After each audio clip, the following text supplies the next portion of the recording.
죽고 싶지만 떡볶이는 먹고 싶어. 이권. 백세희. 사랑받고 싶은 게 뭐가 나빠? 주말을 앞둔 새벽, 좋아하는 작가 록산게이의 신간을 꺼내들었다. 헝거라는 책이었는데 작가의 자전적 에세이는 처음이라 흥미로운 마음으로 책을 펼쳤다. 그런데 나 자신도 이해가 안 될 정도로 서문부터 눈물이 터지더니 괴로움에 시달리며 책을 덮었다가 읽고 덮었다가 다시 읽는 내내 눈물이 멈추지 않았다. 그리고 내가 나 자신한테조차 솔직하지 못했다는 걸 깨달았다. 어두움을 드러내는 게 자유로워지는 방식이라고 뻔뻔하게 말했으면서도 말이다.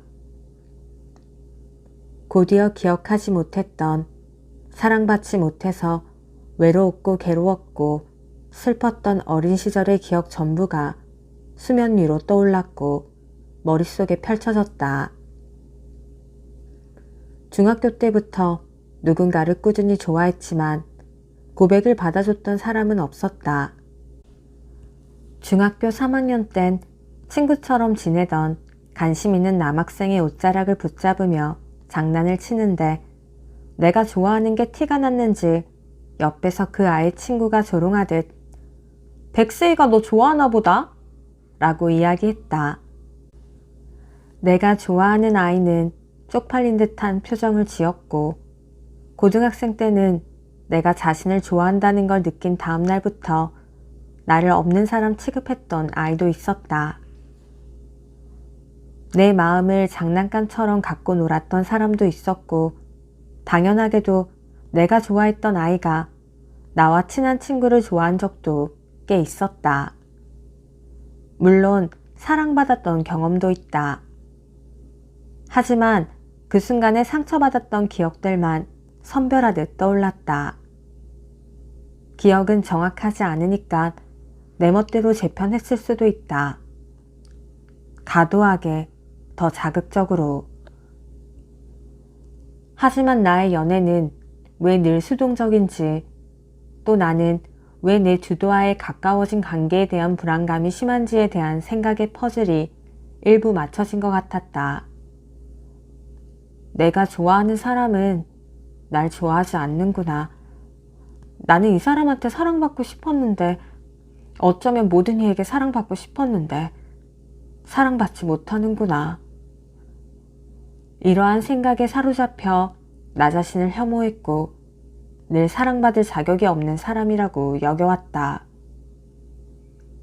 내가 감히 누구를 사랑할 수 있을지도 의문이었고 어제 애인에게 이 이야기를 길고 자세하게 들려주었다. 억지로 말한 건 아니었다. 하지만 내가 왜 말하고 싶을까? 이걸 말함으로써 내가 괜찮아질 수 있을까? 이것에 대한 확신은 없었다. 내가 그렇게 초라하고 사랑받지 못했고 무시당하던 존재였다는 걸 애인이 알게 되면 실망할 것 같아서 두려웠으니까. 선생님, 저 잘 지냈는데 무너진 순간이 있었어요. 치료를 받으면서 회복 탄력성이 좋아질 수 있나요? 마음이 나아지는 속도가 빨라진다는 생각이 좀 들었어요. 이번에 록산게이의 헝거라는 책을 읽었어요. 간단하게 말하자면 자신의 몸과 삶, 생각의 민낯을 드러낸 책이에요. 자신의 어두운 이면을 엄청나게 쏟아내는데 서문부터 눈물이 터진 거예요. 그리고 아예 기억에서 지운 건 아닌데 잊고 싶고 지우고 싶고 찢어버리고 싶어서 눌러놓았던 과거가 성큼 올라왔다고 해야 하나? 그럴 수가 있나요? 그럼요. 신기한 경험을 했어요. 책을 읽는데 과거의 기억이 파노라마처럼 펼쳐지는 거예요. 급하게 그 기억들을 메모장에 순서대로 기록했고요. 그러면서 제가 솔직하지 않다는 걸 알았어요. 무슨 말이냐면 물론 다른 사람에게 무조건 솔직할 필요는 없잖아요. 하지만 나 자신한테도 솔직하지 않았구나. 나는 내가 견딜 수 있는 만큼만 솔직했던 거구나. 이거를 깨달았어요. 그 순간에 진짜 멘붕이 와서 견딜 수 없는 기분에 사로잡혔거든요. 그러니까 내가 나 자신을 온전히 받아들이지 못했다는 걸 알았고, 각오를 떠안지 못해 없애고 싶어 했다는 걸 알았고, 그래서 늘러놓았다는 걸 알았고, 현재의 나랑 과거의 나를 분리하지도 못하고 합치지도 못하는 이도저도 아닌 상태였다는 걸 느낀 거예요. 예를 들면 이런 거죠. 과거의 나를 인정 못할 거라면 차라리 묻어버리고 현재의 나로 만족하면서 살아가야 하는데, 그러지도 못하고 현재는 과거보다 달라지고 강해진 모습이라도 결국 과거에 얽매인 채로 난 여전히 옛날의 나야. 이건 껍데기일 뿐이야. 라고 생각하는 거예요. 그 모습이 무엇인지 얘기해 줄 수 있어요? 제가 어제 선생님께 먼저 말씀을 드려야 할까, 애인한테 먼저 이야기를 해야 할까 고민했는데, 지금 선생님 상태를 보니 애인한테 먼저 이야기한 게 정말 다행인 것 같네요. 어제 이야기를 안 했으면 오늘 제 상태가 너무 안 좋았을 것 같거든요. 다들 치유의 방식이 다르겠죠?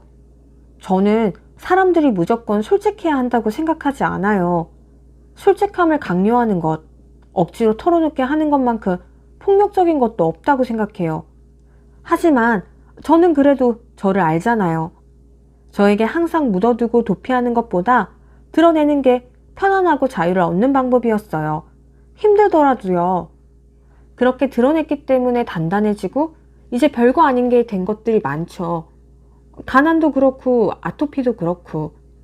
제가 진짜 감추고 싶던 과거들은 꺼낼 준비가 안 되어 있었던 것 같아요. 그냥 저 혼자만의 해석으로는 그래요.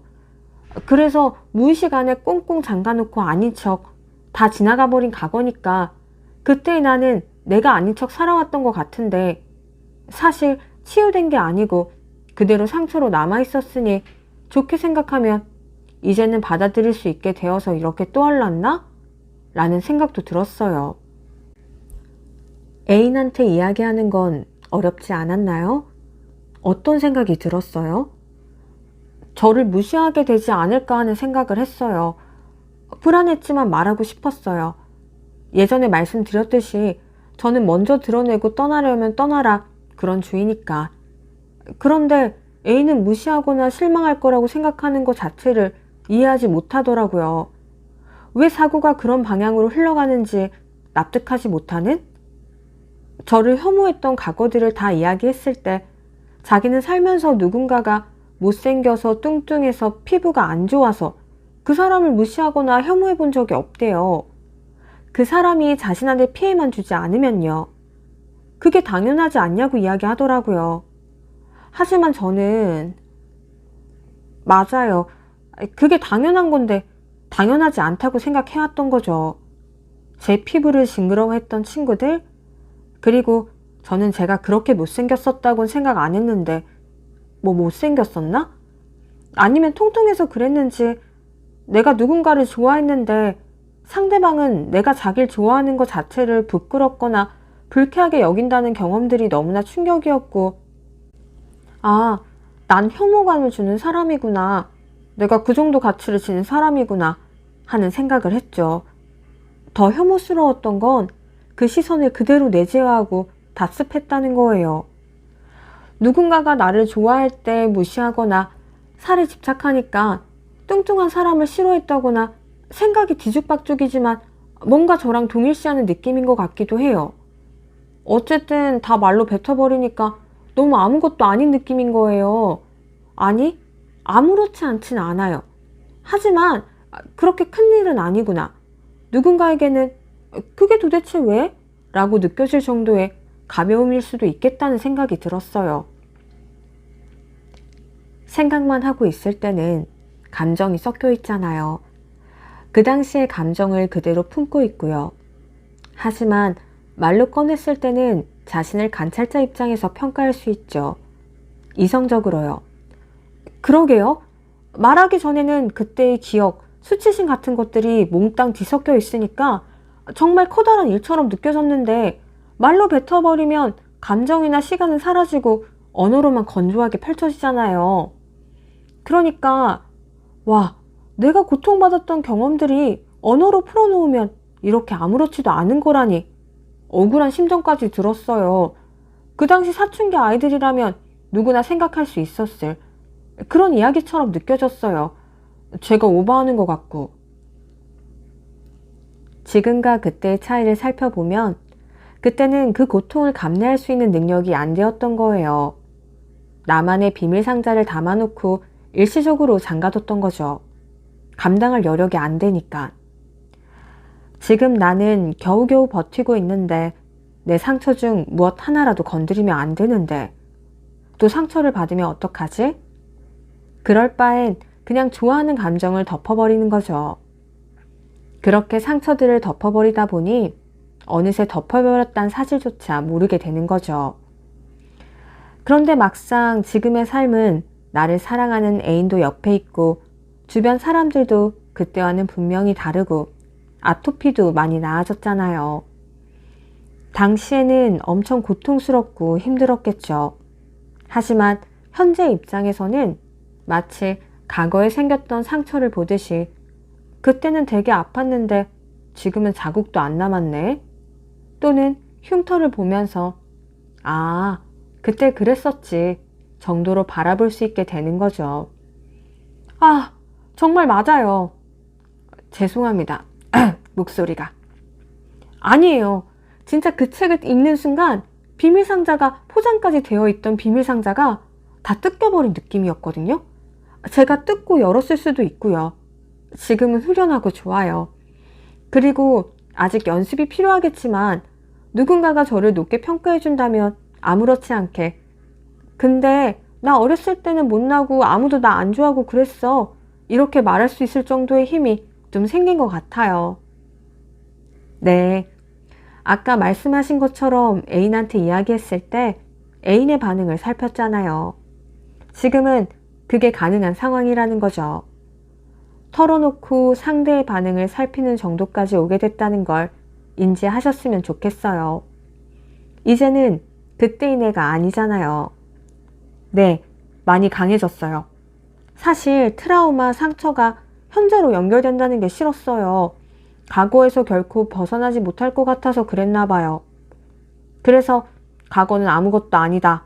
그건 내가 아니다. 같은 말이 힘이 됐는데 제 체험으로 느꼈어요. 연결되지 않는 게 아니구나. 좋은 체험이에요. 그 책은 어떻게 읽게 되었어요? 누가 추천해 주신 건가요? 아니요. 저는 신간을 확인하는 게 습관이에요. 취미기도 하고 온라인 서점에서 신간 소재를 보는데 헝거라는 제목이 일단 눈에 들어왔고 뭔가 허기에 관한 고백이라는 카피도 눈에 들어왔어요. 또 제가 자전적 에세이를 좋아해요. 그래서 소개를 봤는데 가슴이 아팠고 읽고 싶다는 생각이 강하게 들었어요. 그런데 웃긴 게 본능적으로 읽고 싶으면서도 읽고 싶지 않았는지 장바구니에만 넣어놓은 채로 며칠이 지나고 그냥 사자 싶어서 샀거든요. 그때 또 마침 세계 여성의 날이었어요. 책 사진을 찍고 펼치는 순간 진짜 어떻게 이럴 수 있는지 서문부터 눈물이 줄줄 흘렀네요. 그날 책을 읽기 전의 기분은 어떠셨어요? 잠시만요. 목요일이었네요. 좀 지쳐 있었어요. 무슨 이유가 있었나요? 일단 바빴어요. 회사에서의 미팅도 있고 제 책 때문에 하는 미팅도 있었고요. 3일 연속 저녁에 쉬지 못했고 목요일엔 회사 내부 교육이 있어서 7시까지 회사에 있었어요. 그리고 또 다른 이야기를 하자면 저는 능력에도 집착하잖아요. 무능력해 보일까봐 회사에서 누가 좋은 아이디어를 내면 와 너무 좋다 하면 되지.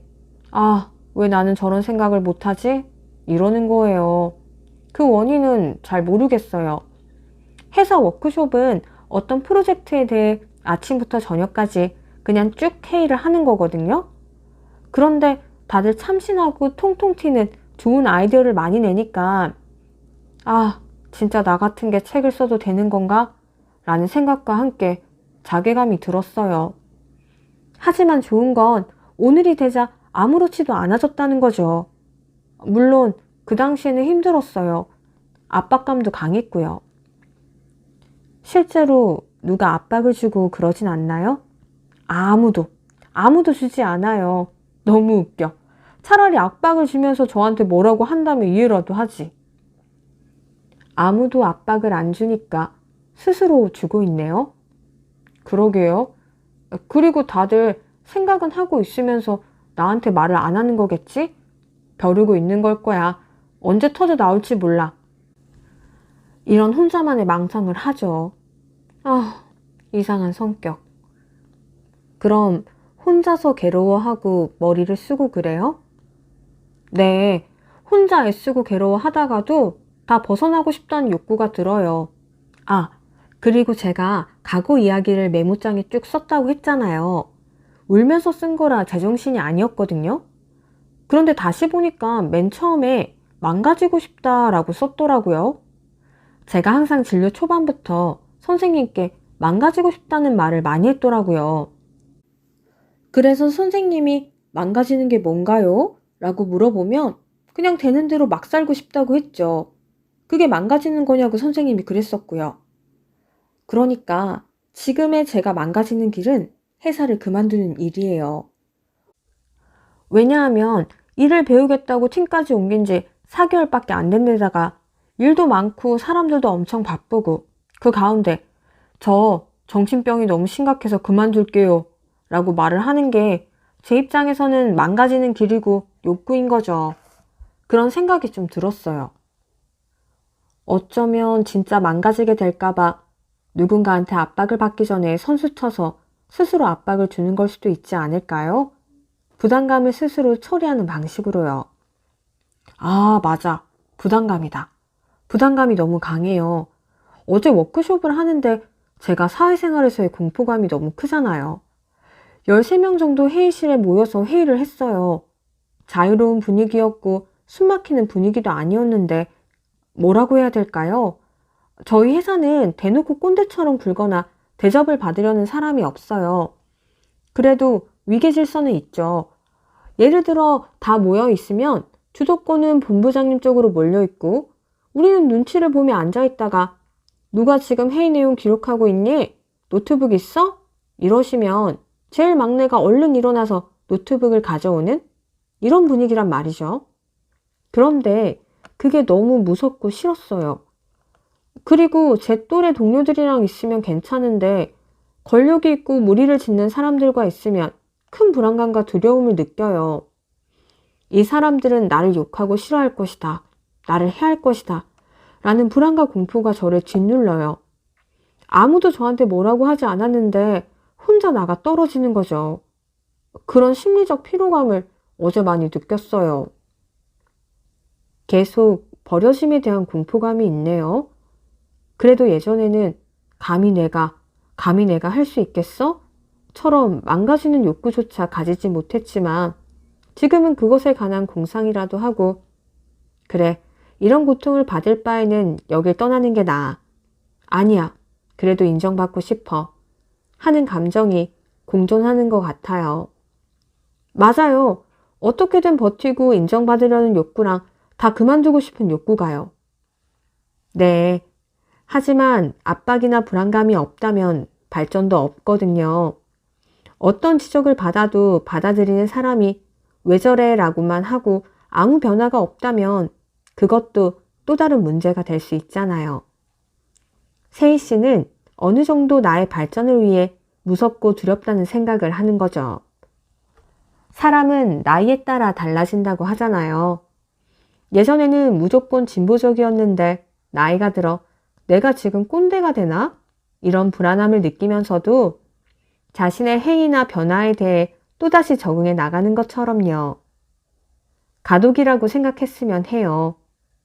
예전에는 생각과 행동이 모두 이분법적이었다면 지금은 나의 생각과 행동이 다르더라도 조금 더 유연하게 지금 행동은 이렇게 하지만 생각은 다르게 가지고 있다 정도가 된다면 훨씬 더 나를 편하게 할 수 있지 않을까요? 예전에도 선생님이 가독이라는 이야기를 하셨는데 그때는 되게 막막한 느낌이었거든요.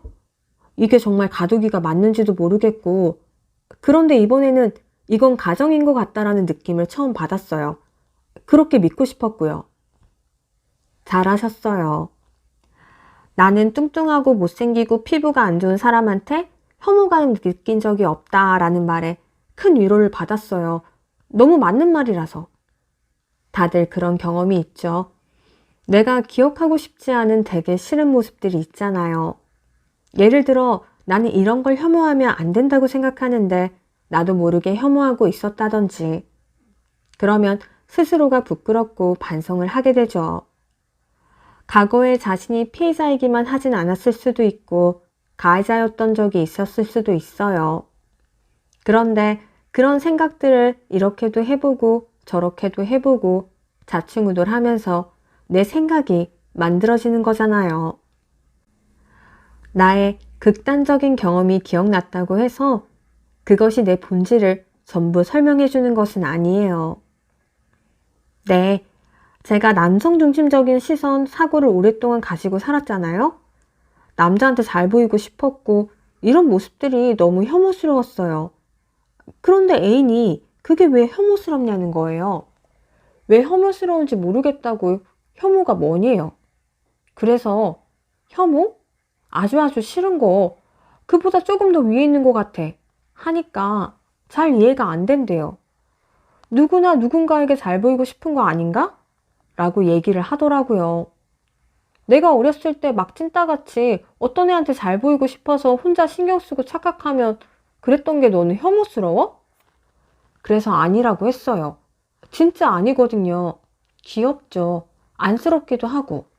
그러니까 아, 이게 왜 혐오스러운 거야? 당연한 거지. 잘 보이고 싶은 게 뭐가 나빠? 사랑받고 싶은 게 뭐가 나빠? 라고 생각하니까 좀 편해졌어요. 그리고 마지막으로 헝거의 추천글에서 헝거처럼 자기 상처와 고통을 이야기하는 글은 드러내기 어렵다기보다는 잘 드러내기 어렵다. 자기 연민과 나르시시즘의 최악의 인성이자 글쓰기 태도인데 그 덫에 걸리기 쉽다. 라는 문장이 있었어요. 그런데 저는 스스로 자기 연민이 강하다고 생각하거든요. 그런데 자기 연민과 나르시시즘이 최악의 인성이자 글쓰기의 방해자라고 하는 거에 상처받았어요. 왜 그게 최악의 인성이죠? 글쎄요. 모르겠네요. 그건 자기 연민이 있으면서 나르시시즘이 있다면 일단 굉장히 시선이 좁아질 수는 있잖아요. 쉽게 생각하면 자신이 다 맞다고 여긴다거나 모든 걸 다 자신이 받은 상처로만 연결짓는다거나 저도 나르시시즘과 같은 자기 연민이 있지 않나요? 나르시시즘이 그렇게 강한 것 같지는 않아요. 자기 연민은 좀 강하죠. 자기 연민이 나쁜 건가요? 아니요. 그게 왜 나쁩니까? 저는 책은 못 봤지만 그 문장에서 말하고자 하는 거, 너 나만큼 힘들어 봤어? 내가 제일 힘들었어. 나만큼 힘들지 않았다면 이야기하지 마. 같은 글을 말하는 게 아닐까요? 아, 그렇구나. 알겠다. 자기 연민이 저를 많이 고민하게 하는 게 저도 제가 자기 연민이 강하다고 생각해요. 그리고 상처에 굉장히 취약해서 상처받은 기억이 너무 많아요. 하지만 나도 누군가에게 무수히 상처를 줬을 거예요. 분명히. 그런데 내가 상처받은 것만 기억하게 되는 거죠. 제가 글을 쓰는 방식은 제가 받은 상처의 기록이 많은데 이걸 또 타인의 시선으로 자기 검열을 하면서 자기 연민 쩔어. 피해자 코스프레 쩐다. 라고 사람들이 생각할 것 같아요. 자신을 드러내고 표현하는 게 자유로워진 사회가 되었잖아요. 내가 이만큼 힘들었다. 그걸 어떻게 극복했다라는 글로 위안을 받는 사람들도 많고요. 자신이 어떻게 하면 더 불쌍해 보일지가 아니라 나는 이런 걸 경험했다고 담백하게 쓰면 좋지 않을까요? 그게 좋겠네요. 감정이 가행되지 않도록. 그리고 요즘 까먹었던 기억들이 많이 생각나요. 좋은 현상이에요. 억압되어 있던 게 풀리고 있는 거니깐요. 무의식 속에 완전히 감춰놓아서 기억조차 못하는 것들이 있어요. 하지만 무언가가 풀리면서 큐브처럼 그 다음 열쇠가 풀리고 아예 잊혔던 무의식이 떠오른다는 건 내 마음이 이제는 감당할 수도 있지 않을까, 노크라도 해볼 수 있지 않을까 하는 정도가 된 거죠. 제 생각이 맞네요. 많이 강해졌다고 생각이 들고 믿음이 생기니까 조금 좋아요. 좋아요. 네, 감기 얼른 나으시고 다음 주에 뵐게요. 네, 감사합니다. 나를 부정하는 말만 흡수하는 나. 못생겨 보이기 싫어 꾸민 내 모습이 부자연스러워서 있던 분위기도 사라지는 것 같은 나. 외모 지적 받는 거 정말 지긋지긋하다. 어릴 때부터 예쁜 친언니와 비교당했던 날들. 이모들을 만나면 사촌동생에게 첫째랑 둘째 누나 둘 중에 누가 더 예쁘냐고 선택하게 했던 거. 인기 없었던 초중고 시절 애인의 친구들이 애인한테 내가 뭐가 예쁘냐며 하나도 안 예쁘다고 한 것. 북한 여자 같다는 말. 남자들이 안 좋아하는 타입이라는 말. 같이 일하던 아르바이트생이 뜬금없이 자기가 봉사하는 곳에 오면 너도 여신이 될 수 있다고 했던 말. 예쁘다는 말 뒤에 새끼 없다는 성희롱이 붙었고 짧다고 무릎에 철심을 발굴하는 거지 같은 농담도 들었다. 알바 면접을 가면 실물과 사진이 다르다며 조롱했다. 사진빨이라는 말은 하도 들어서 이제 사진을 찍어도 어떤 보정도 하지 않는다. 간혹 날 칭찬하는 사람들 앞에서 세희가 예쁜 건 아니지 라며 깎아내렸던 사람들. 내 얼굴이 세상에서 제일 좋다는 사람을 만나도 씁쓸할 뿐이다. 내가 내 얼굴이 싫은데 누군가가 백날 예쁘다고 말해줘봐야 그대로 튕겨나갈 뿐이다. 나를 부정하는 말들만 쏙쏙 흡수하겠지.